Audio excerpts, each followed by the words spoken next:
Субханаллах, вальхамдулиллах, ва ла иляха илlallah, валлаху акбар. Допустимо ли превращение церкви или же храма в мечеть после ее завоевания мусульманами? И похожий вопрос из той же категории от Мунира из Лондона, Великобритании. Что вы думаете о решении Эрдогана, президента Турции, изменить статус музея Айя Софии в мечеть?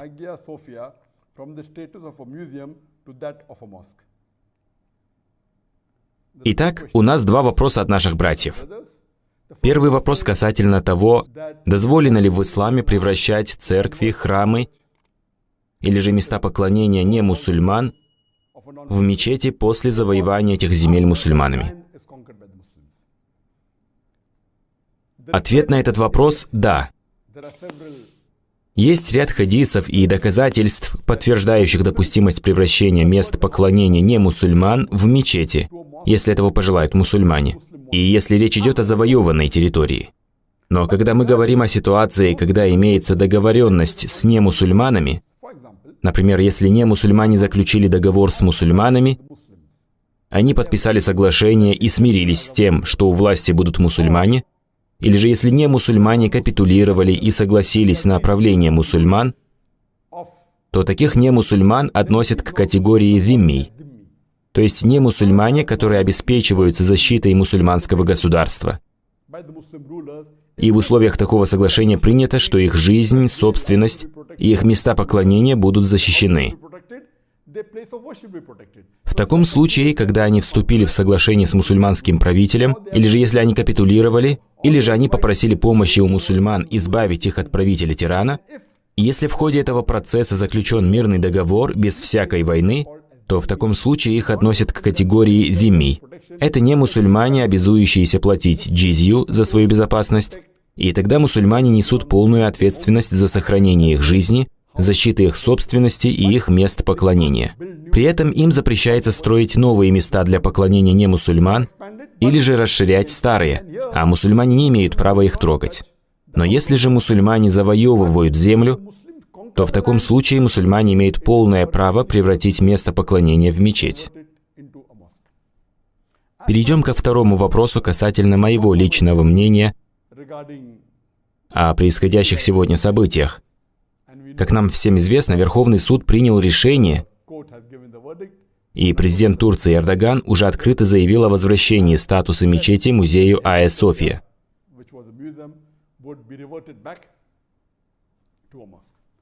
Разрешите мне вкратце описать вам историю Айя Софии, чтобы просветить тех, кто не слышал о ней. Когда мы говорим об Айя Софии, мы говорим об историческом памятнике, которому насчитывается 1500 лет. Он был построен императором Юстинианом I в 537 году нашей эры.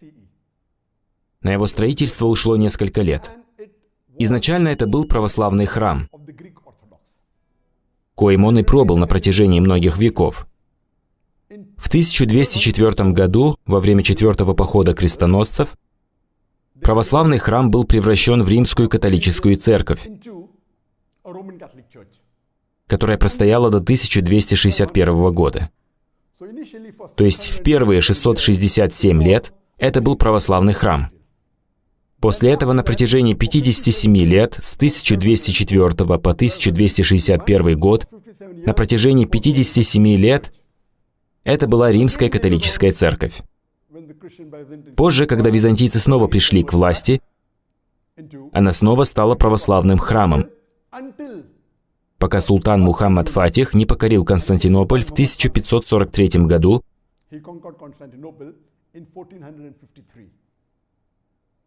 после чего храм был превращен в мечеть. Таким образом, с 537 по 1543 год, на протяжении более 900 лет, это был православный храм. Из них несколько лет он был католическим храмом, потом снова православным. Мы говорим о крупнейшем храме в мире, о самом большом здании с самым большим куполом. Около 1000 лет он пробыл самым большим храмом в мире, пока в 1500-х годах не был построен новый храм. В 1453 году султан Мухаммад Фатих покоряет Константинополь. И согласно сохранившимся документам, он выкупает Айю Софию и, выкупив это здание, превращает его в мечеть. До 1931 года здание является мечетью. Когда Мустафа Кемаль Ататюрк возглавил Турцию, объявив ее светским государством, 4 года мечеть была закрыта, после чего в 1934 году он издал указ о том, что мечеть будет превращена в музей. И с 1935 года по сегодняшний день, по 11 июля 2020 года, там был музей. И все эти годы, почти 85 лет, постоянно поднимался вопрос о правомочности статуса музея Айя Софии, присвоенного мечети Ататюрком в его попытке установить светское государство и создать на этом месте не храм или мечеть, а музей. С тех пор неоднократно поднимался вопрос о недопустимости превращения мечети в музей. И совсем недавно Верховный Совет Турции, то есть наивысший административный орган, на уровне Верховного Суда принял резолюцию о том, что решение Мустафы Кемаля Ататюрка о превращении мечети в музей было неправомочным. И сегодня, маша Аллах, Верховный суд Турции постановил, и, как уже было сказано, утвердил неправомерность изменения Ататюрком статуса мечети в музей.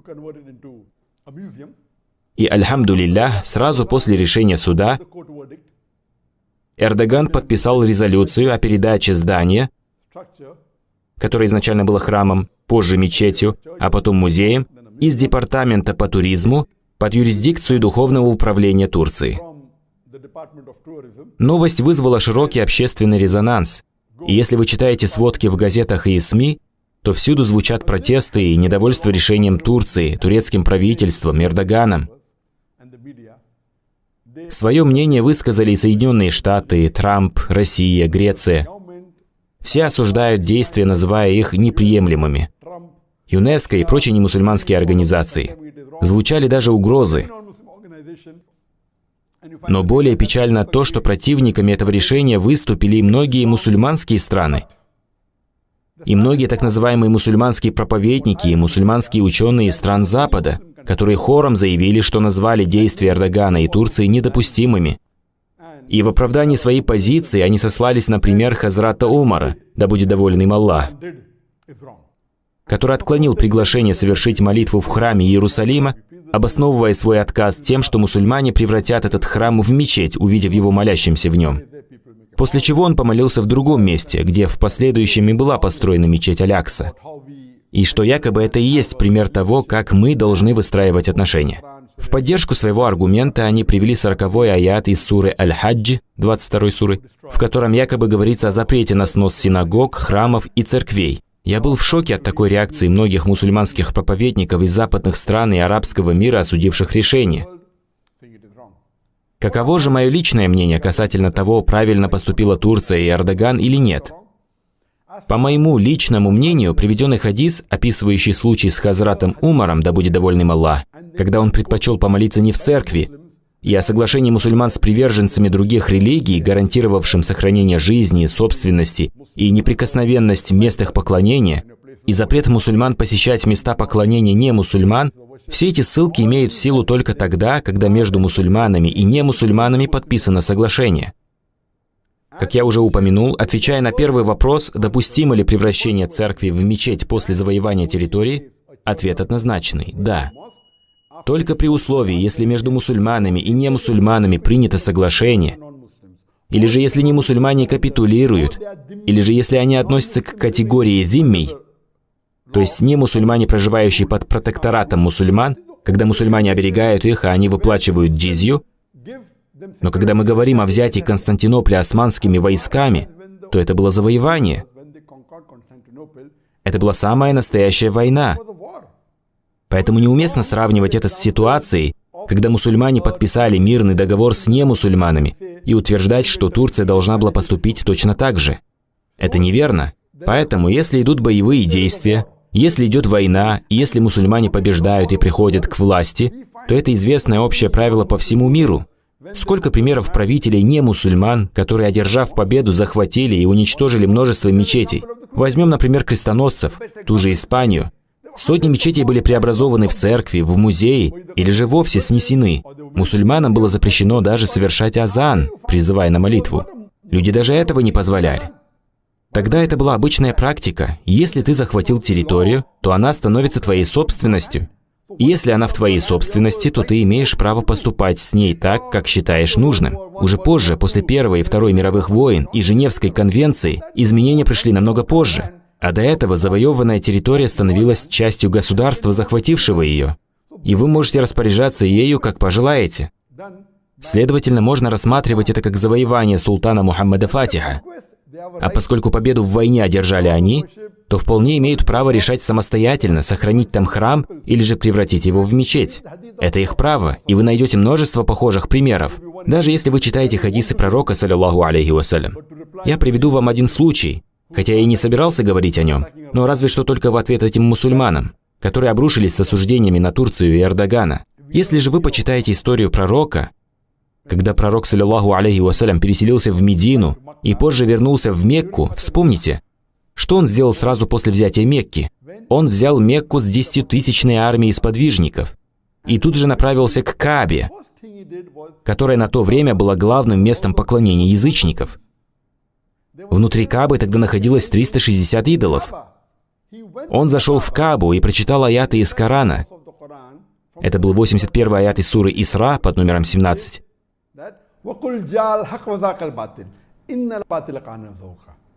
В котором говорится: «Скажи, пришла истина и исчезла ложь, поистине ложь обречена на исчезновение». Он уничтожил всех идолов. А теперь представьте себе, если сегодня не мусульмане вдруг запротестуют и скажут, что он поступил неверно, разве мусульмане разделят их мнение? Это был дом поклонения язычников, как ни крути. И потом мы говорим о взятии города. Даже несмотря на то, что Мекка сдалась без боя, они установили свою власть в городе и очистили ее от всех идолов. И это история ислама, или же, по-вашему, пророк, саллиллаху алейхи вассалям, поступил неправильно?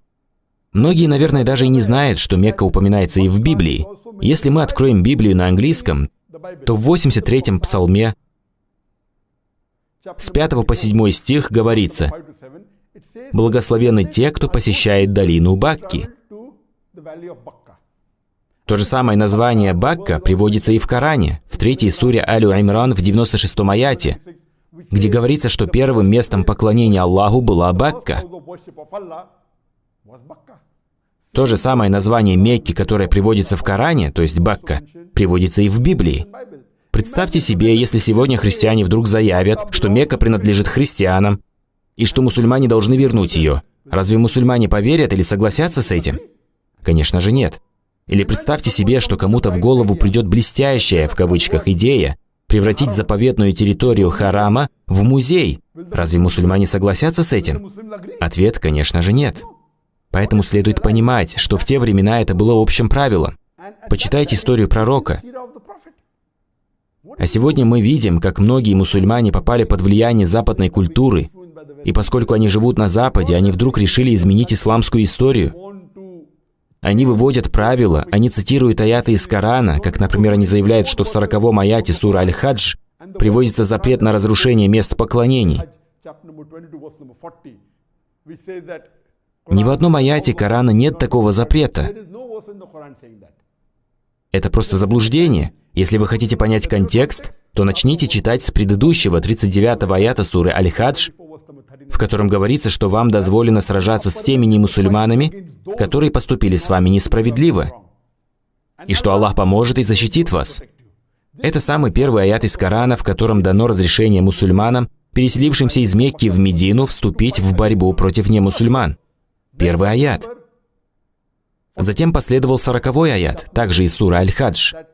Тем, которые были несправедливо изгнаны из своих жилищ, только за то, что они говорили: «Наш Господь Аллах», Если бы Аллах не сдерживал одних людей посредством других, то были бы разрушены кельи, церкви, синагоги и мечети, в которых премного поминают имя Аллаха.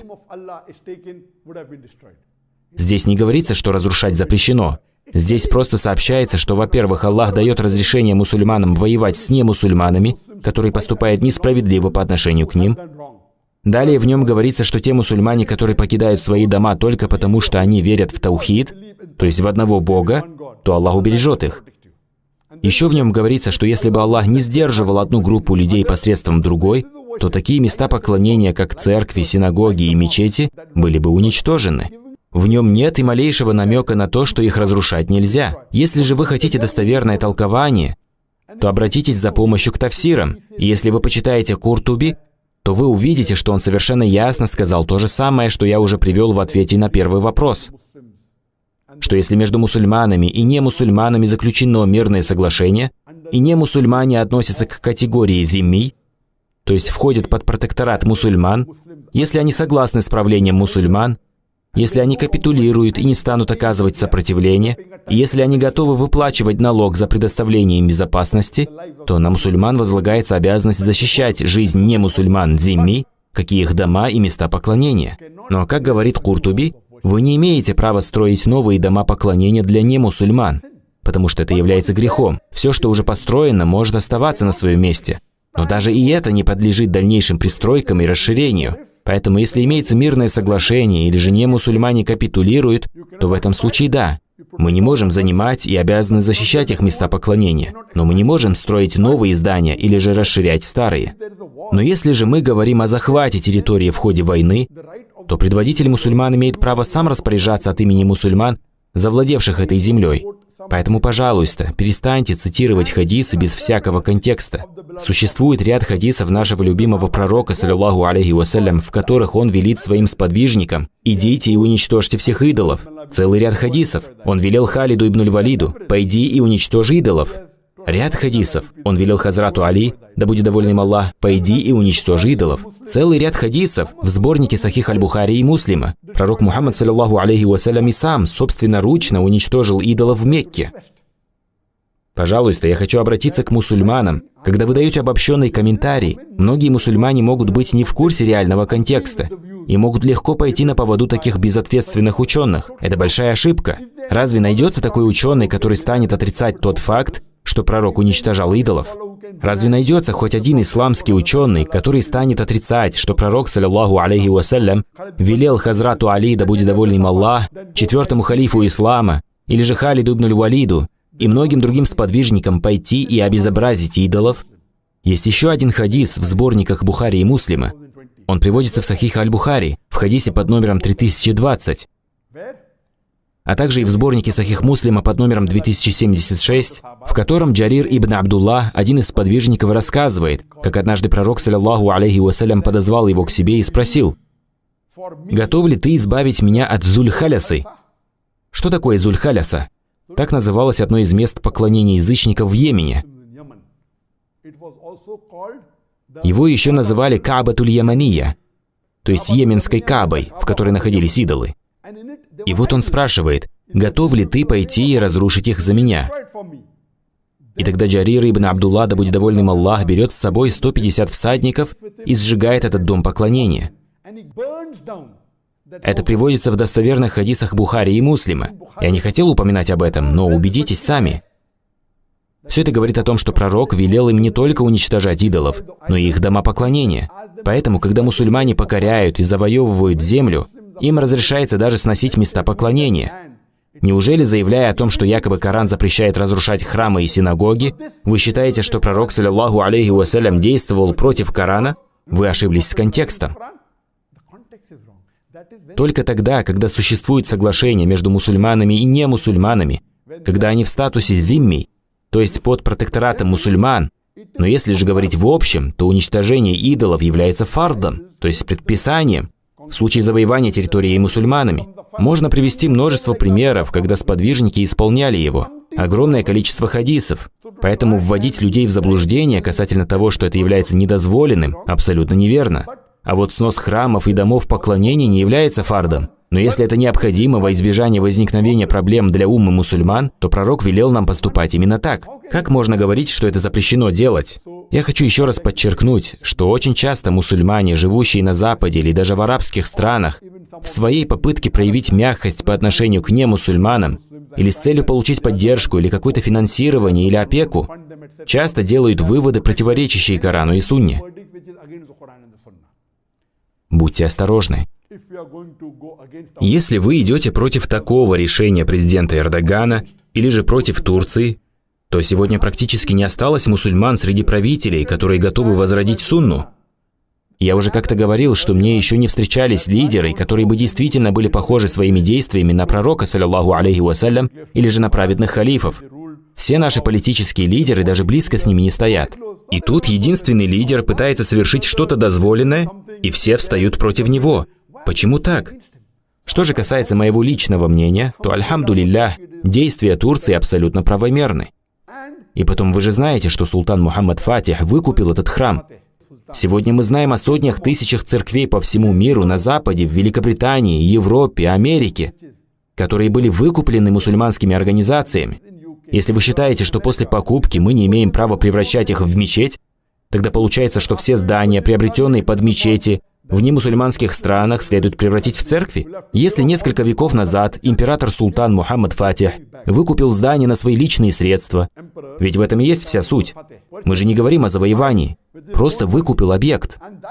Мы сейчас не говорим о войне, хотя это разрешено, и вы можете менять статус после завоевания.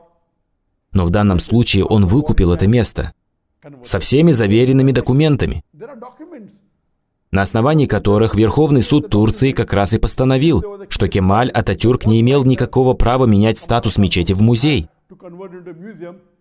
Поэтому решение, принятое Верховным судом Турции, это юридически обоснованное постановление о том, что действия Ататюрка были неправомерными. И потом, при чем тут США или Россия или Греция? Как они могут протестовать? Как они могут вмешиваться во внутренние дела Турции и на каком основании мусульмане поддерживают позицию немусульман? Это просто недопустимо. По мне, все действия Турции являются правомерными. Ислам это разрешает и даже приветствует, считая это мустахаббом, альхамдулиллах. Здание служило мечетью на протяжении многих столетий. Оно было выкуплено. И если я не поддерживаю эту позицию сейчас, то что же получается, что тысячи мечетей в странах Европы, Америки, Канады, открывшиеся в зданиях, которые были выкуплены с разрешения соответствующих органов, должны быть возвращены? Поэтому, пожалуйста.